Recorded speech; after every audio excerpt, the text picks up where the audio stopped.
Visiting a city for the first time and not sure what to do? A walking tour is a great place to start.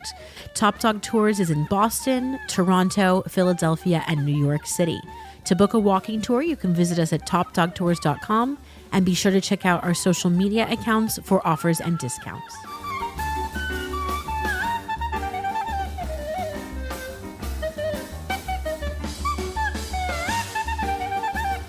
Hi, I'm Nicole Kelly, and this is She Brew in the City. And today I am talking with Elaine Chaya, Instagram influencer, fashionista, and Jewish woman extraordinaire. How are you doing today, Elaine? I'm good. Thank you so much for having me. I'm so excited to chat. I'm very excited to talk to you because I love your video content, and I think you have a lot of really fun content, but also a lot of really important things to say as well. And we're going to kind of dive into that.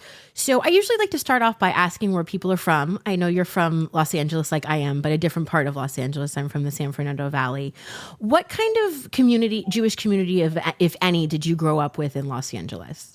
Yeah, so born and raised in Los Angeles, and my parents moved from Iran when they were teenagers here. And so a lot of Iranians moved from Iran to LA. So we have a really strong Iranian Jewish community. So I grew up with a really big community. First of all my family from Iran moved here. So we have big families here in the Iranian community. And then we have such a tight-knit group of people who, came from Iran to here. So that was kind of my community growing up.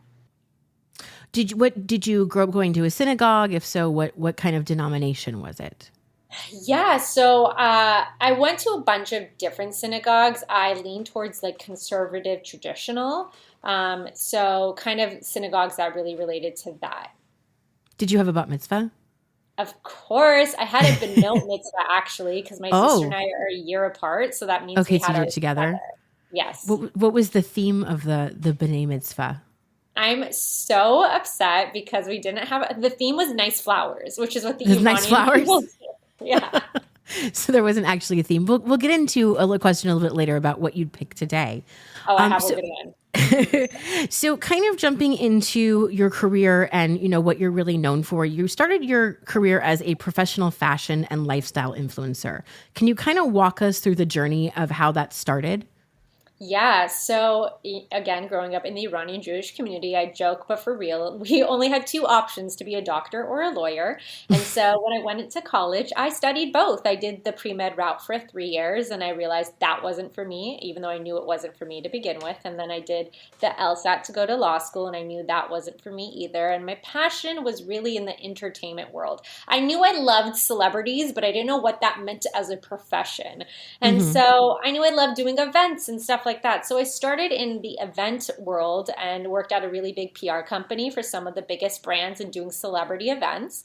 And then social media started and we started reaching out to people who had 2,000 followers to promote our products. And I'm like, wait, I could do this and I could do it better. And people would constantly tell me to start a fashion blog because they're like, you dress so interesting and the things that people typically wouldn't wear.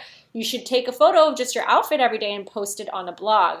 And so I started to do that. But my whole point of being a fashion blogger was more so showing that I'm this Iranian Jewish girl who's supposed to be a doctor or a lawyer. I didn't do either of those. So through my fashion and wearing these crazy outfits, I want you guys to embrace yourselves and whatever that means. Wear a crazy top you wouldn't wear or do a job you are scared to do or take a leap in something. So definitely encouraging people to kind of embrace their individuality instead of falling into the specific tropes of what was expected of them. I love that. I feel like it's just in general, there's a lot of cultures where it's doctor, lawyer, that's kind of the only option. And I love that you kind of, embraced what you were really passionate about. When you say you were really interested in celebrities, did you read a lot of magazines or watch E-News and things like that? All of the things. Perez Hilton was my number one website and Just Jared, which are celebrity tabloid websites. I was an encyclopedia that I could tell everyone what every celebrity was up to every day. I had my favorites, Lady Gaga was my idol. So I would I felt like I was her unpaid publicist. I would talk about what she was up to every day like it was my job. How often would you work on this blog? Is it something that you would literally just take a picture every day and then write something? Is it something that you made more weekly in the beginning? Oh, when I start anything, I take it very seriously. So I committed to this 200%. I was at my job still at the time. So I had a full-time job, but I acted like this was a full-time job too. So I would post Monday through Sunday, or maybe Monday through Friday, every day. And I would have my parents, who were so kind, to be my photographers, which no one knew about at the time. And they would take these photos, and we would drive around LA and take photos. And I would take like 7 different photos on Saturdays and Sundays and then post them throughout the week and write blog posts. When did you finally make the kind of leap from blog posting to social media? I know that Instagram has been around for more than a decade, but only over the last couple of years has it really become, a place where people can not only, be literal influencers and make a living, but it's just kind of much more mainstream. When did you make the jump from more blogging to more social media? Yeah, so I've been doing this for 11 years. So I kind of started maybe like a year after Instagram started. So I was like in the wave of the first bloggers who were figuring out what was happening. So from the beginning, I created blog posts and I would promote them on my Instagram. So that was always like paired together. I feel like I have a website and a blog still. I do not update it. And I think the shift happened maybe like 4 or 5 years ago when I realized that people were more into like Instagram instead of going on a website. So in regards to something that I think I kind of understand now, but people are curious about, I see a lot of on Instagram profiles, people will talk a little bit about themselves, and then let's say for collabs, you can message here or email here. Can you tell people listening exactly what that means, why that's important to collaborate for influencers? Yeah, so I think there's two things. When people say collab with me in their profile, that means if you're a brand and you want to reach out to them, here's my email address and you can email me and discuss a partnership, which is what I would have on my profile. So people have a way outside of DMing you to like contact you.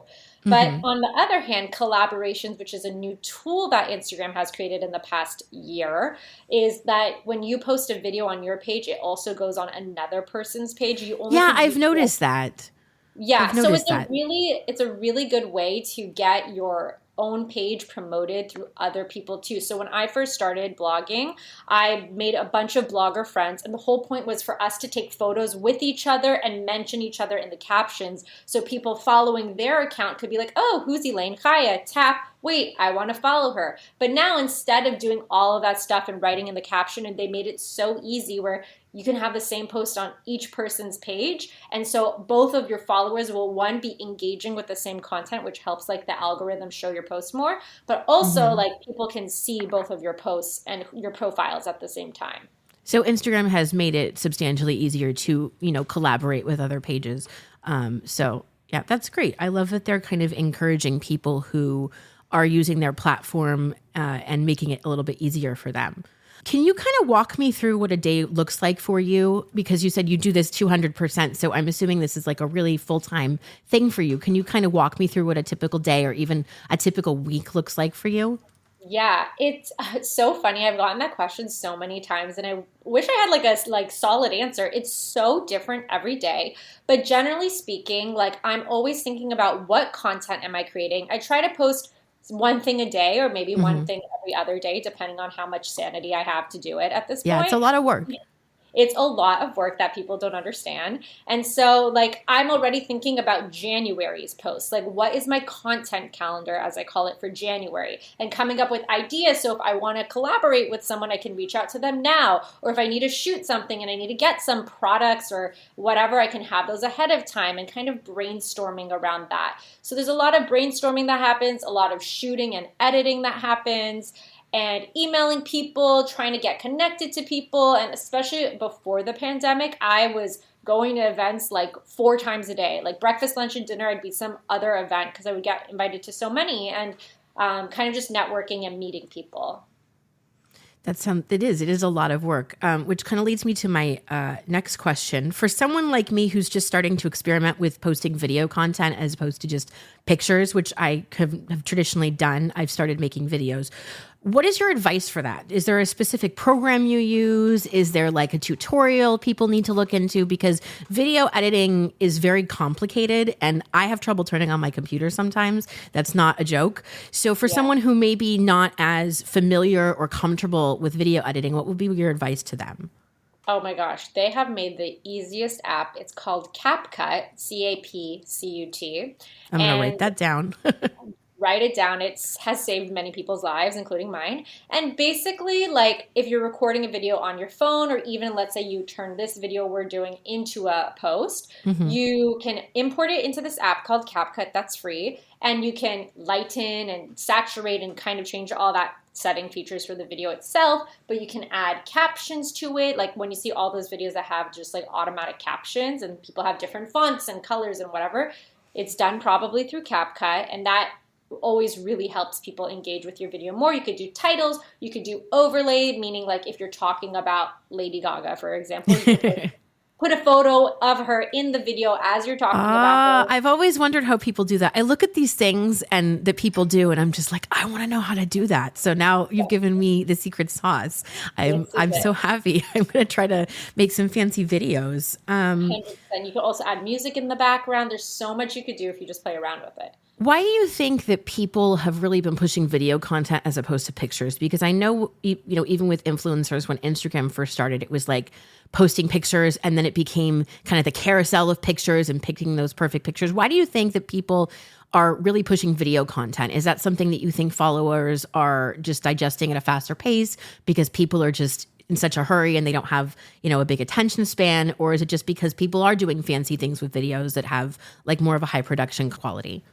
I feel like there's multiple things to it. One, I think that the video on Instagram got created like in the way that it is as Reels once TikTok started. So Instagram Yeah, I would was kind agree of with a that. competitor to TikTok, and since TikTok Hmm. has been so successful, I think they've seen that this is something they can incorporate. And I think because everyone's so obsessed with TikTok, I think they appreciate videos more now like that. But also people have become so creative with their videos, doing these like cool outfit changes or like productions that you were saying, that they're really engaging to watch more than a photo. And then for the third thing, I think that people want more realness in their quality of content, and not necessarily videos mean more real, but sometimes they do. Like I do a lot of talking videos, and I feel like that shows my personality and who I am more than a photo. So I think it's like a combination of things, but I know people love a good photo here and then there too. Yeah, I like a good photo, but I also like videos. So speaking of, bringing realness to social media, in 2018, you started a viral Instagram campaign called #WokeUpThisWay, and it asked people to bring realness back to social media. Can you explain a little bit about, how this started and why being real on social media is so important? Yeah, so I was doing like the influencing thing for maybe 4 years at that point, and I could just tell from like me living and breathing this platform and knowing my like personal struggles and stuff that I was going through, and not seeing that, illustrated on social media. I was like, how many other people feel the same way as I do? There must be more people than me. And I know that when I would talk to my blogger friends, I knew they were going through things that they wouldn't show on their Instagram. So I was like, I want to have a conversation about this. And so I started really in the fashion world, and this became my shift of really focusing a lot more on mental health, because I think that I was super passionate about it. So I started this challenge. I asked 300 people, friends, publicists, Instagrammers, my family, whoever, to post a photo without their hair and makeup done on a certain day and post it at a certain time. And we said bringing realness back to social media. And people wrote their own captions based off of that concept. And it became really viral. You had to tag 3 people to take it next. And I think that people really wanted to do this challenge because at that time especially, there was no conversation about like Instagram is not real life. And this was the opportunity people had to say it, but like do it in a trendy way.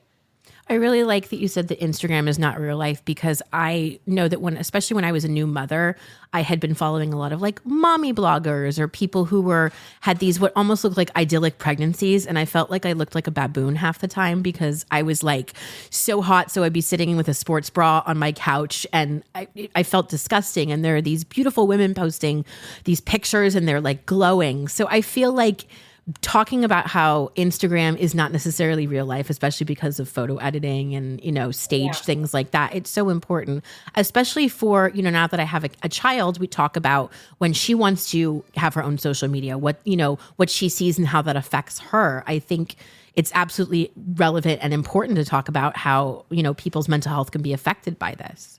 Yeah. 100%. I'm really passionate about especially kids and teens and social media because I think they don't know anything other than that. And that really concerns me the most. Is there a healthy place where teens, especially teen girls, can be exposed to social media but not have it affect them? Growing up in the 90s and 2000s, it was a lot of magazines and comparing yourself to fashion models. But now it's not just, your body, comparing your body, it's also comparing your lifestyle and your socioeconomic status as well. Yeah, and it's funny, I'm not a teenager and I still struggle with comparing myself to other people. I've thought about this a lot of like, God willing, when I have kids, I'm like, I don't think that I would want them to be on social media, ironically, for someone who's on social media, Yeah. until like they're like 18. Because I know I was like at the brink of graduating from high school, entering college when Facebook even started and MySpace and stuff like that. And like, I feel Same like here. it's a different time. Like, I think your teenage years, you're really formulating who you are as a person and you're growing into your looks and all this stuff and seeing other people all the time who are maybe ahead of you in whatever category is like I feel like it can take a toll. So yeah, I think like when people get into college, but I don't know, it's really hard in these days and age. People have a cell phone when they're like 4 years old. Yeah, it's kind of crazy. My husband is like, we don't want our daughter to be on social media as long as possible because, first of all, it's super addicting. As an adult, I know I'm super addicted to checking Instagram, especially now with everything that's going on. I'm using Yeah. it also like as a source of news as well. So it can be not only addicting, but it's also really hard. It's hard to not, even as a woman who's almost 40, to not compare yourself or your life to other people, which leads me to my next question, how a lot of people are not the really themselves or even portraying an accurate version of themselves on social media. Why do you think that a lot of people find that really hard? And some people like yourself are very honest about this is me, who I am, this is what I'm feeling. Why do you think that there's kind of these two polarized, Yeah. versions of influencers? I think it's so much easier to be fluffy and not talk about real life stuff than talk about it. I mean, when I first made the shift of talking more about like real things, that was so hard for me. I went through a mental breakdown the first time I posted anything remotely mentioning maybe I wasn't happy for a minute of my life, you know? And I still get a lot of pushback about doing it from people close to me who are like, stop talking about how you're actually feeling. This isn't good for you, like in the terms of like good PR for you, But I'm like, but Yeah. everyone is going through that stuff. And so I think it's easier to just like post something fun and like just show a moment that you were happy or like act like you were happy. Like, I don't know. I don't feel like people want to really share what's actually going on because why would they if they don't need to? I That don't know if makes a that lot of really sense. answers the question, but No, that makes a lot of sense. I think that, being vulnerable is difficult, even with people that you're close to. So being vulnerable with, 78,000 people who you don't know, and some of them are inevitably trolls, and that's really difficult. So that makes a lot of sense. But I think also, I posted a video a couple days ago about something really terrible that happened to me. It can be also a little therapeutic and, helpful to be like, this is something that happened and maybe helpful to other people that are going through something similar. And I think that's why it's important to, especially talking about not having a perfect life. It's super important. yeah, I will just say that every time I've posted something that seems a little like, ooh, vulnerable for me, I've at least had one person every time being like, I needed to hear that. And that's why I do it. I do it because I know someone needs to hear it other than me. And I think I also did it because like going through my phases of figuring out of what I wanted to do with my career. I had no support around that. I didn't know who I was and I felt really alone. And a lot of this is wanting to make sure to heal kind of the inner child in me that felt alone to make Yeah, other people not feel alone. that makes a lot of sense. And I love that you're able to be vulnerable and do that. So let's say somebody is, whatever kind of category that they're looking to. And maybe they don't even want to be an influencer. They're just looking to kind of grow a following, share their story, maybe. What is your advice on how to do that? I've seen certain things, and I've started doing this. Friend people who are in the same sphere as you, start communicating with them and commenting. Is that really the best way to go about doing that? Or how would you, grow, your group, your tribe on Instagram, so to speak? I think definitely like talking and connecting with people who are of your same vibes. Like right now, I'm, for example, like so focused on Israel and the Jewish community. So I'm like connecting with different kind of people and accounts who like are talking about the same stuff to kind of elevate what I'm talking about even more. And Hmm. in terms of your content, I think the most important thing is to figure out who you are and what are you bringing to your page and to your people and who you want to attract. Because I think we all get really trapped in seeing like so much of the same stuff, or like, like there's so many viral TikTok sounds and trends, and there's like 20 million people doing the same iteration of that. So we've become really unoriginal. So what makes you you? Like, why are you creating the content that you are? And once you can find that niche and to understand like who you are and what you want to post, I think that'll also attract people to understanding what they're following about you, and also make it more clear to you who you should be reaching out with to maybe connecting with on like other podcast episodes or other content you guys can do together. Interesting. I think it can be hard to be very specific into what your point of view is, especially, when you're like, I'm a mom, or I'm Jewish, or I am a chef, and being specific obviously helps. I know the people that I like are very unique. So I guess, just finding your own voice is a big part of that. I will add to that though, as someone who's been doing this 11 years, I've had like 20 million iterations of what my page is and who I am. Even right now, I'm figuring out, I'm like, wait, I'm suddenly like a political activist. Like, this was not me 2 months ago. So, like, just post. Just post what you're passionate about in that moment, something that lights you up, and keep going. And as you continue to post, you'll be more clear about what the direction is that you're going. So, transitioning a little bit to what you do post on a lot has to do with travel. So, do you have a favorite place you visited or a trip that you've taken that kind of stands out to you? Because even just, I was looking in like the past like year, you've been to a lot of really cool places and posted a lot of interesting content in regard to that. Yeah. I will say, as of recently, a special travel trip for me was to London. I relocated there for 3 months, which I've never lived anywhere outside of LA. So that was really special. I fell in love with the city and the people there, and it was just such a nice time. And I think maybe I loved it so much because I like really went out of my comfort zone to do something I was really uncomfortable with, of like moving my life for a few months. And I really made the most of that experience. Why did you end up doing that? What kind of is the spark that made you make the decision to move there for at least Yeah, a little I've while? I've never lived anywhere else, and I've always been very regretful about that. Even I didn't study abroad, I didn't dorm when I was in college, and so I'd always be like, "Oh, I never got to do that in my life." And someone who's in her 30s now, I've been talking about this for a few years in the pandemic, like, why can't I just move somewhere for a few months? Like, I don't have a commitment right now. And then I was like, I'm in my 30s. I keep saying it's never the right time. When will be the right time? Never. And so I'm just going to do it. And I want to stick to my word and do something that I've always wanted to do. Because who knows what the future will hold. And like right now, I know that I can do this. What part of London were you in? I was in Golders Green, if you know the area. It's like very Jewish. It's like in the suburbs. I've been to London a few times, but I've stayed kind of in the central area where all the tourists are, so it's convenient to get places. But London is also one of my favorite places, so I definitely feel like I'd love to do what you did and spend an extended period of time there.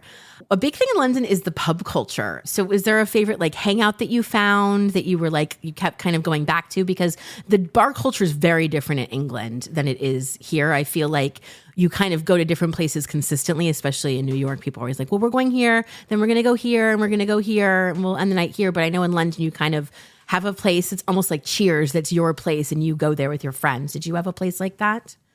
I didn't have a place like that because I think I was just up to so many different things every day, but I did get to go to a few. But it was fascinating because I would walk around during the day. It's like 2 p.m. and it's packed with people from work at a pub, and I'm like, what is going on? So like there were a million pubs and it was cool. It was nice to see. Is there another city that you'd be interested in moving to at least for a little while? I thought about New York. New York has been my number one dream in life. And then I altered to London. And so I've always had New York as an option, but I was ironically there on October 7th. So I had a very last weird moment with New York because it was just not the same as I typically would go and do.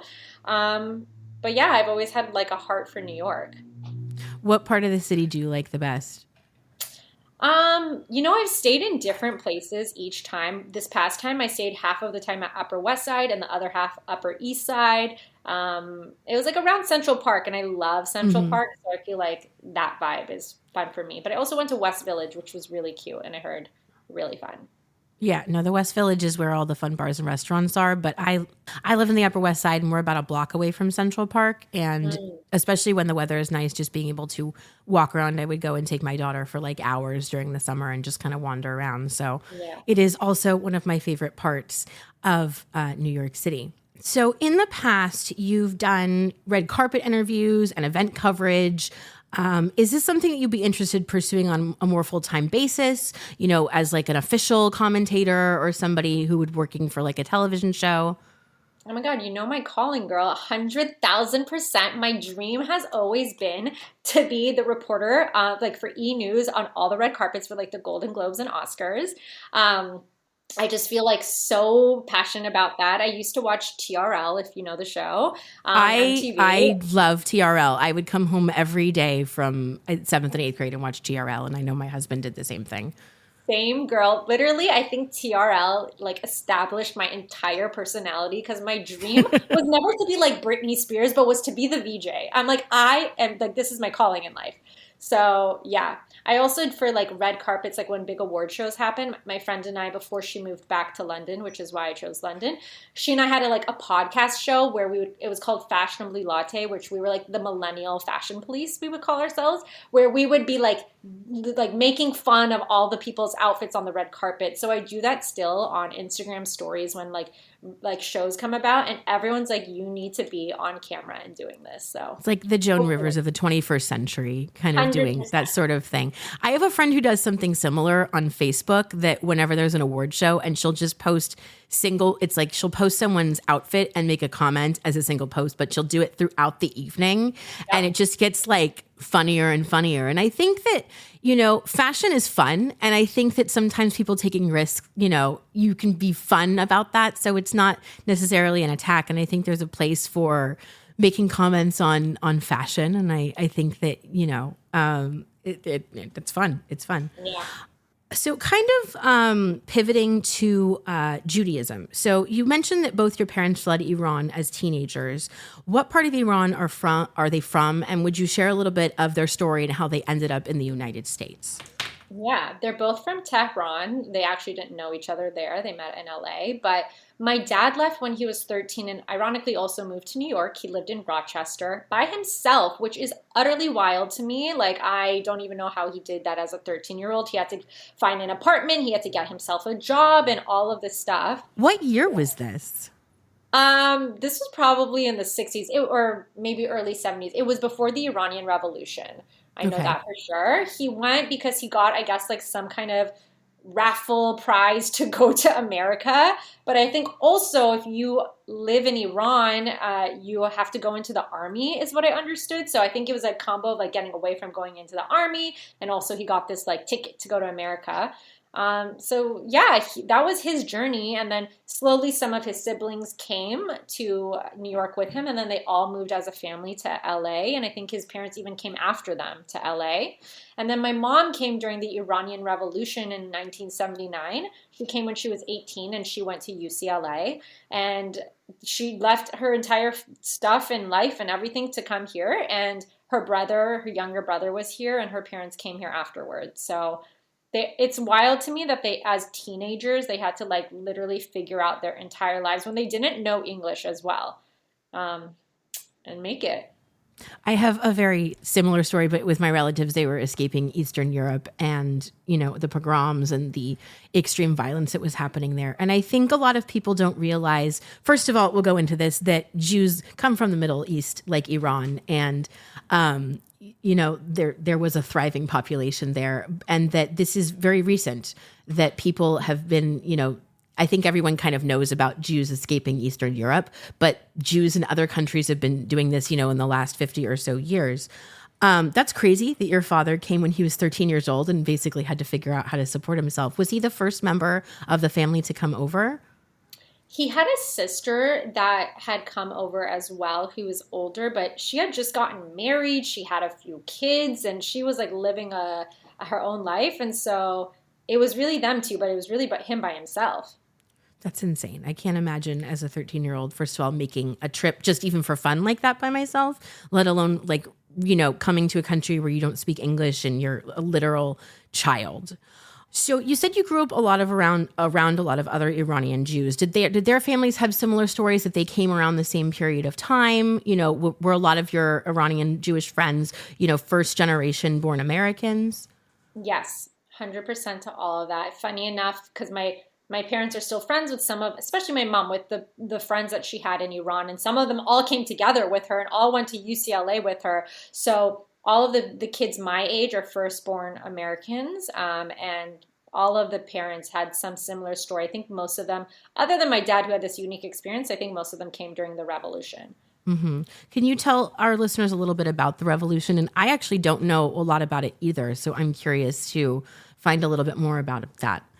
Yeah, so they had a king called the Shah, which they absolutely loved, who loved the Jews. And then he got taken over by, I think his name was Khomeini.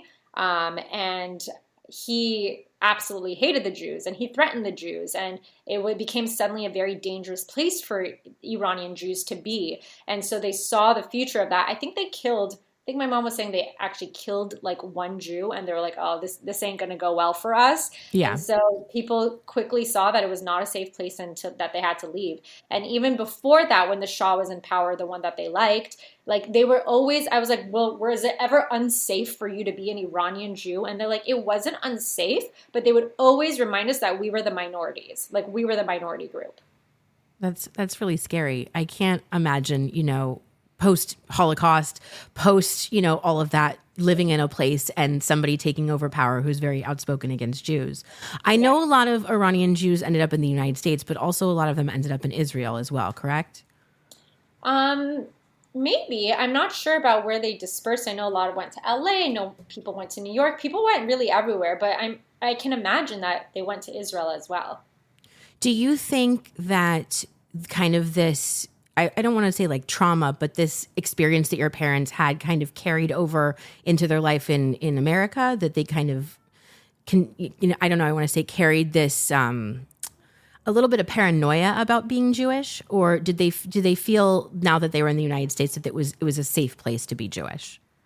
It's so funny because I actually asked my parents this recently and also through my observation all of these years. The Iranian community does not harp on victim mode. They harp on survival mode. They've never heard them complain, be upset, and be like, this is what my life was like and I had to leave. They all like don't even want to think about Iran. They're like, peace out. We don't even care about that place.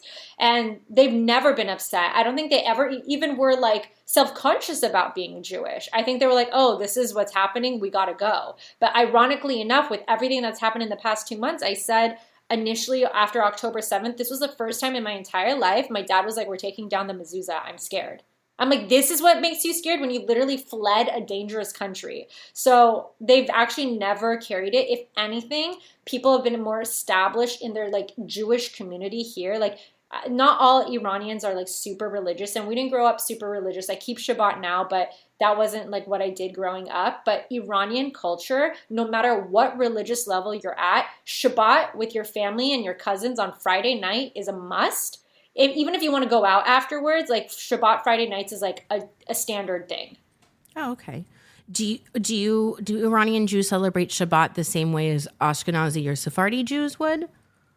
I think so. I mean, we do the same prayers. We like the challah, the candles, all that stuff. I think we have something called gondi, which is like a matzo ball meatball type thing, which is like Friday nights you have some gondi, and we call it abgusht, which is it's like a saffron, like just like a yellow soup, but it's like made with the gondi and the meat. So that sounds good. I'll have to figure out how to find that or have someone make that for me because I'm not a good cook, so I wouldn't trust myself to do that.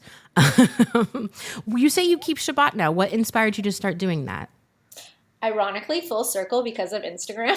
It's a joke, but actually, at the same time when I was like, Instagram is not real, I want to talk about mental health, like obviously that was inspired by my own mental health struggles of feeling just really overwhelmed with everything going on social media and what you were saying before, like comparing myself to others and feeling like I'm not doing enough. I'm not being the best enough on here. As like someone who's creating content all the time, like I've become my own worst critic in ways that people are like, the things that you see about yourself, like no one else sees, you know? And it was taking a toll. And I was like, I need to take a break from Instagram. And so I was like, why don't I just like in the honor of Shabbat, Friday nights, like for a few hours when I'm at dinner, not use my phone. And I'm like, I kind of like that. Why don't I start maybe incorporating it on Saturday mornings? And I was like, wait, I kind of like that. And I kind of progressed and progressed until the pandemic when I was like on the edge already about like maybe wanting to do it full time. And then I'm like, well, I'm not going anywhere now. So now I don't use the lights. I don't use my phone. I don't get in a car. Most of the time, I'll make exceptions a few times if I'm going to Shabbat, if I'm invited somewhere for Shabbat. Like I don't want to miss out on an opportunity to be social, but I'll only do Shabbat related things. Do you keep kosher? I know you said you weren't super religious growing up, but do you keep kosher now? So we keep, as a family and myself, I keep kosher in the sense that I don't eat unkosher meat or shellfish or dairy and meat together, but I will go out to like a normal restaurant and eat like pescatarian style that fits with that diet. So more of like a kosher style than like keeping like severe kosher. Gotcha. Yes. So we talked a little bit about a specific food that Iranian Jews eat at Shabbat. Are there, different ways that Iranian Jews celebrate holidays or specific traditions that are very specific to Jews from Iran?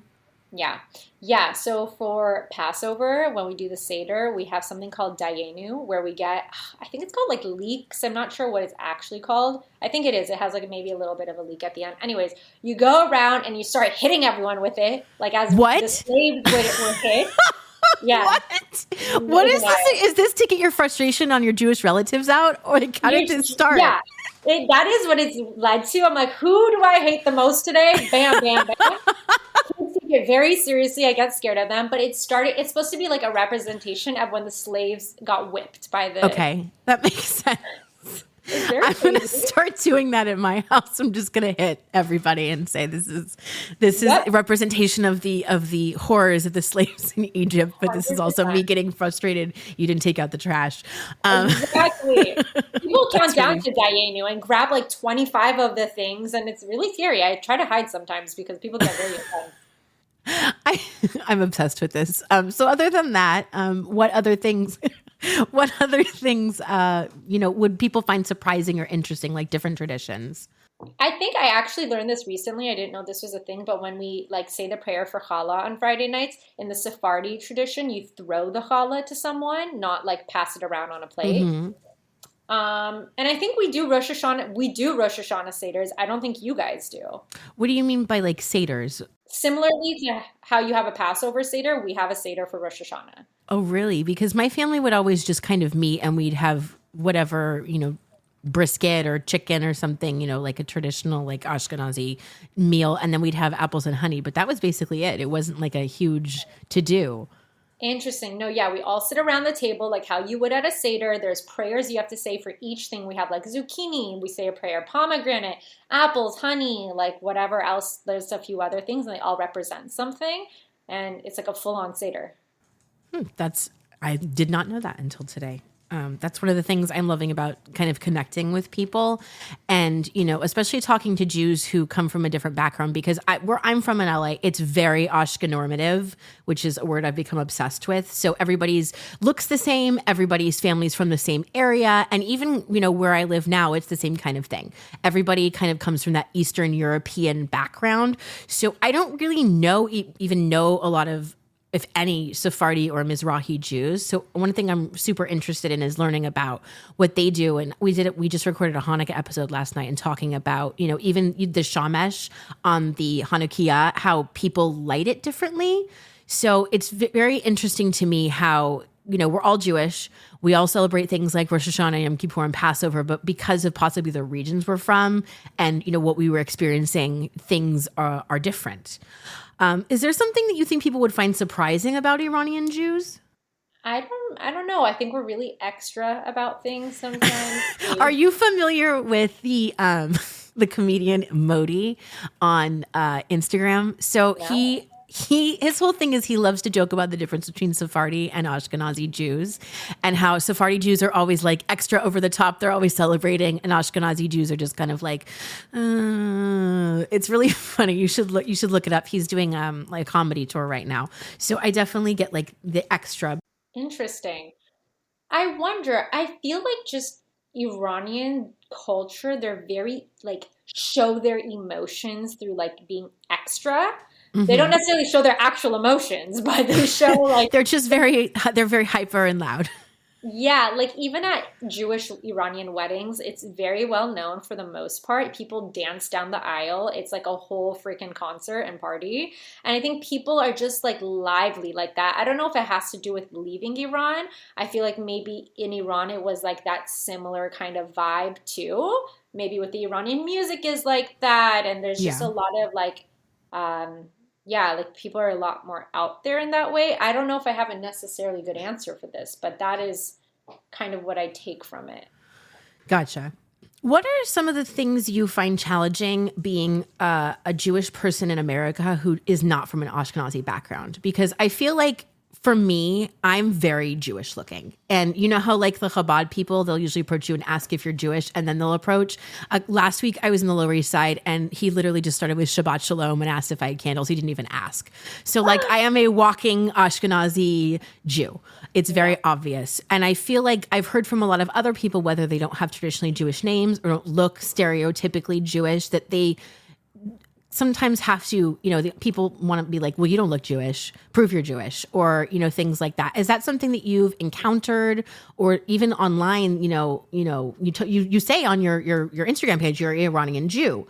And I think there's stupid people who may not think that's really a thing. Is this kind of a challenge that you have encountered?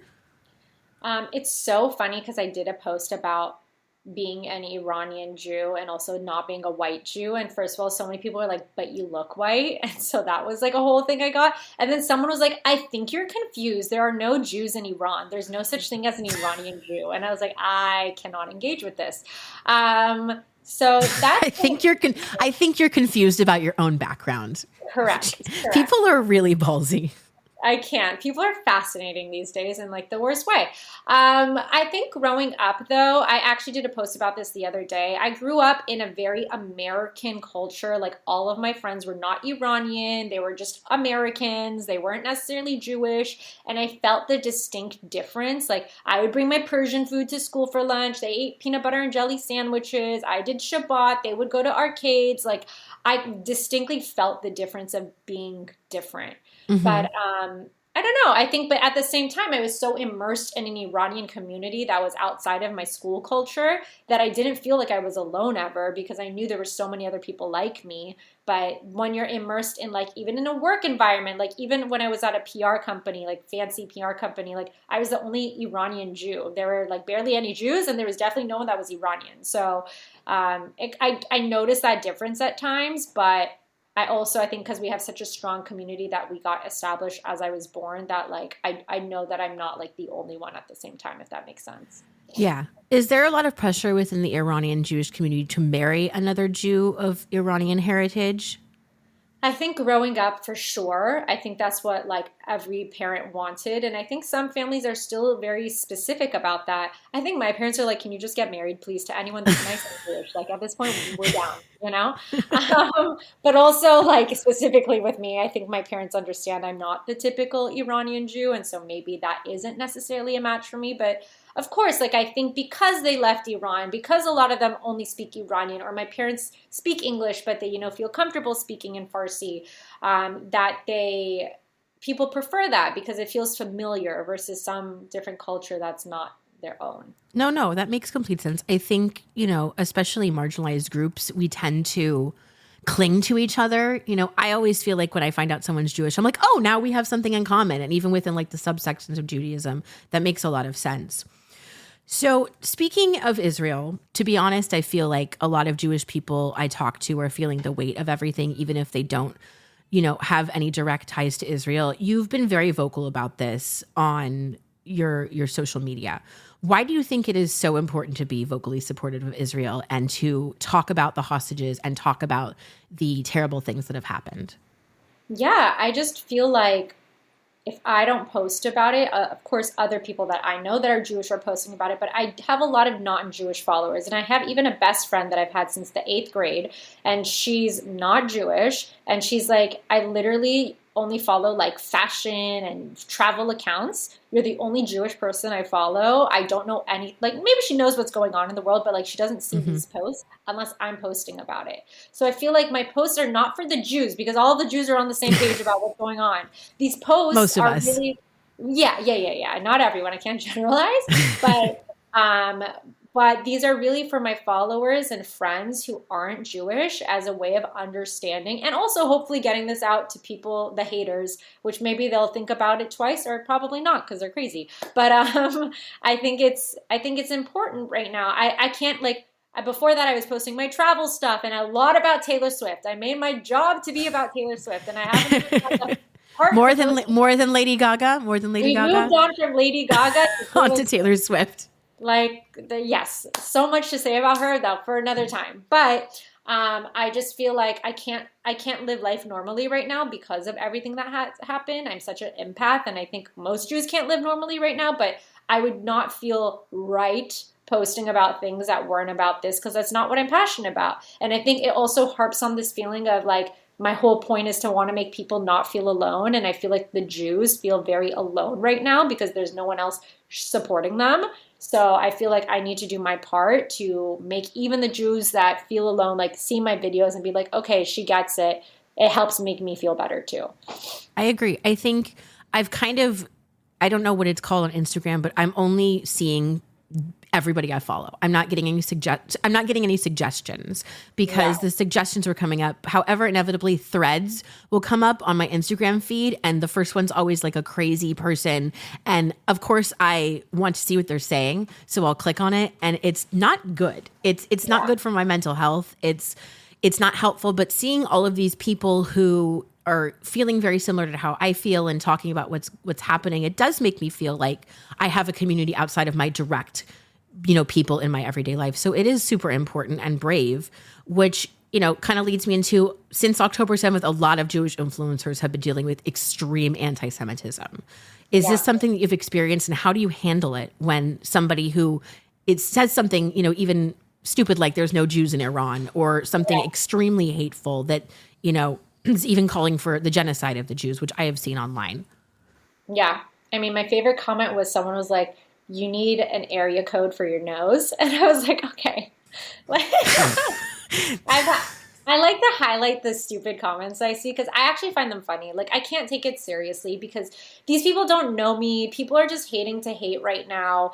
And you know what? Like, it's not okay, but like, these people don't know me. I think that some of them make me upset. Like, someone mocked one of my videos one time. And again, that person doesn't know me, but like, I'm posting also like vulnerable things about myself. So obviously, like, I'm human. It might hurt me. But then I made a Taylor Swift Shake It Off video in response to the haters and being like, haters are going to hate. And it was fucking funny. And so I try to make it funny. And like, I've lost like 1,000 followers throughout this time, which is wild and bananas to me. And people being like, I didn't know you were Jewish. And my actual followers being like, I'm confused because you have always posted about being Jewish. Yeah.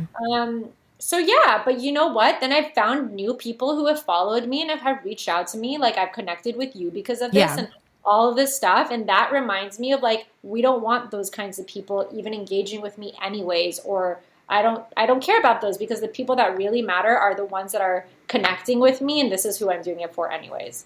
I think that's such a healthy and beautiful way to think of this. I take everything, even from people I know in my real life, very serious, very personally. So I don't know if I'd be able to be as healthy about, dealing with this, because I see these comments on other people's pages and I feel like it's being directed at me because in a way it is. Mm-hmm. So it's kind of crazy how brave these so-called social justice warriors and trolls get behind a keyboard or a phone and they say things that you would never, I mean, hopefully never say to a person to their face, but they feel like they've been, they're Yeah, emboldened in some way. that's crazy. Is there anything that you've been surprised by in your kind of career as an influencer that, something happened and you're like, this is amazing or crazy?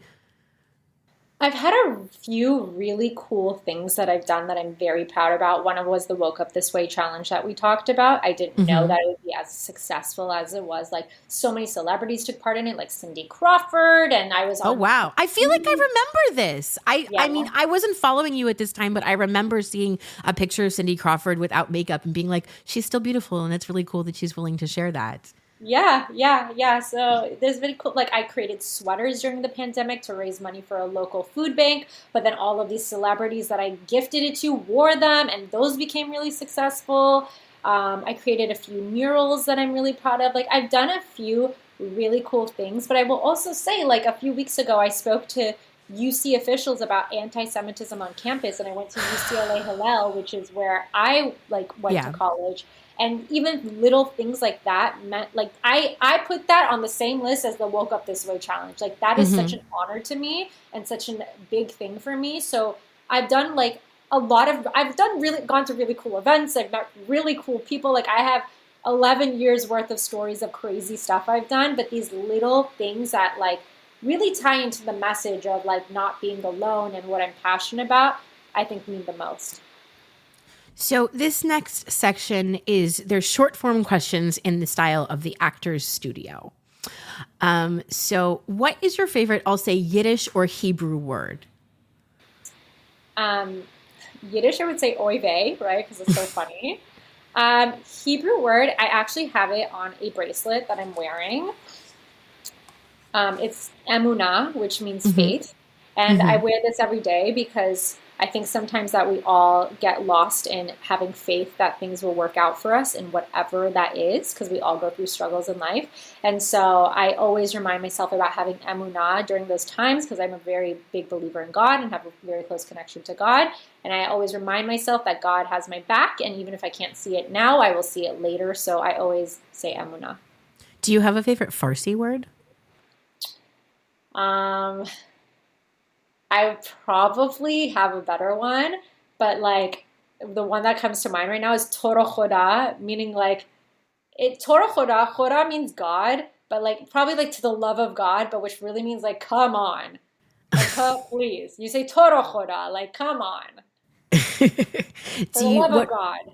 What is your favorite Jewish holiday? Sukkot, wildly Sukkot. I haven't gotten that one yet, but Sukkot's fun.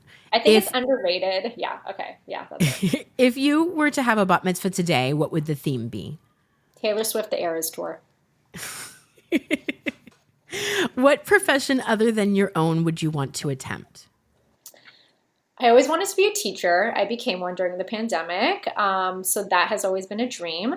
But I also think something in psychology, like a psychiatrist, working with kids, maybe child psychology. If heaven is real and God is there to welcome you, what would you like to hear them say? I'm so proud of you. You've done such a good job. Anything you want to plug? I guess my Instagram is my biggest platform right now and where I post really everything. So make sure to find me on Instagram, Elaine Chaya, ELAINECHAYA. Awesome. Well, thank you so much for joining me. This has been lovely and educational for me as well. So like she said, follow Elaine on Instagram. She's amazing. Thank you so much for joining me. Thank you so much for having me. This was so fun.